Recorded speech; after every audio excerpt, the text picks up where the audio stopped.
饼想做的好吃，主要是在和面和烙饼的火候。3分钟视频跟大家分享椒盐的做法，冷水和面和烙饼的火候。看完保证您也会。来，咱们先做椒盐。这些就是椒盐的用料。 花椒、盐、茴香、芝麻，这4样里花椒最不好炒。先把花椒倒锅，这要用中小火炒啊，别炒糊了。花椒先炒个3、4分钟，炒出香味儿来，放茴香。芝麻是生的，就和茴香一块放。如果芝麻是熟的，就把茴香再炒会儿，炒出香味儿来，再放芝麻。炒到花椒像这样一捏就碎，关火，把盐倒里，用锅的余温把盐炒一下，它也会更香的。这要给它倒进去。 炒好之后要给它放凉了再打粉，不然热的打粉它容易结块，不好保存。今天用机器和面，这是盐、白糖、酵母，白糖可以不放。面没有机器可以用手揉，可以多揉会儿，一次揉光滑了，也可以揉成一个粗糙的面团之后醒10分钟，然后再揉，那样好揉光滑。折出一光面还放盆里，扣上盖子给它醒20分钟，不用等它发大了。现在这花椒已经凉了，把它打成粉。 这机器就是小点，一次只能打这么多，像这样就可以了，特别香。这个放到密封罐里能吃好长时间，不过也不要做太多了，时间长了它也不好吃。这个可以做椒盐花卷、椒盐饼、椒盐烧饼，咱自己做的比买的好吃多了，特别香。面不用等发大了，醒会儿就可以做了。再给它揉2下，揉完之后，如果一擀它回缩，就再给它醒个3、5分钟的，擀成一个长方形的。 面片这个不用擀太薄了，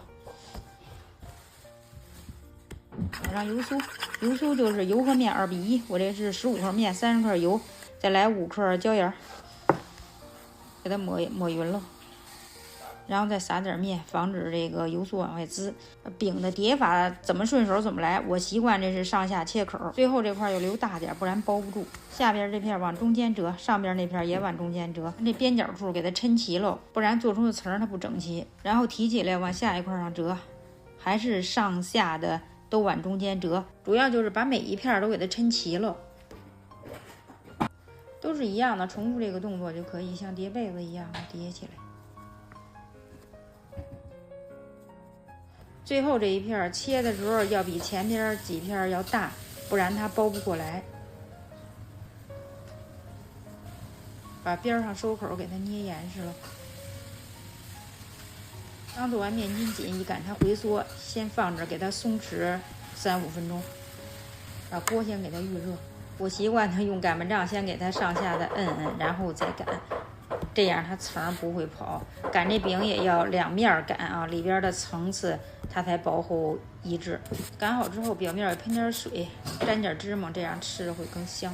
再给它擀擀，防止这芝麻掉下来。不要擀太薄了，太薄就没层了。像这样1公分左右吧。这个饼后不要用大火，同款饼称看一下温度。里边烙定型，喷点油翻面。咱这饼后不好熟，翻过面之后给它倒点水，因为是边烙边蒸的状态，这样它好熟。中途要多翻几次面。咱平时烙的死面饼擀的薄，就不要用小火，要用中大火烙，翻2次面就出锅。这个饼后按压侧边有回弹就是熟了。刚出锅，外皮有点微微酥脆，里边的层又多又软和。好啦，视频就分享到这儿，您学会了吗？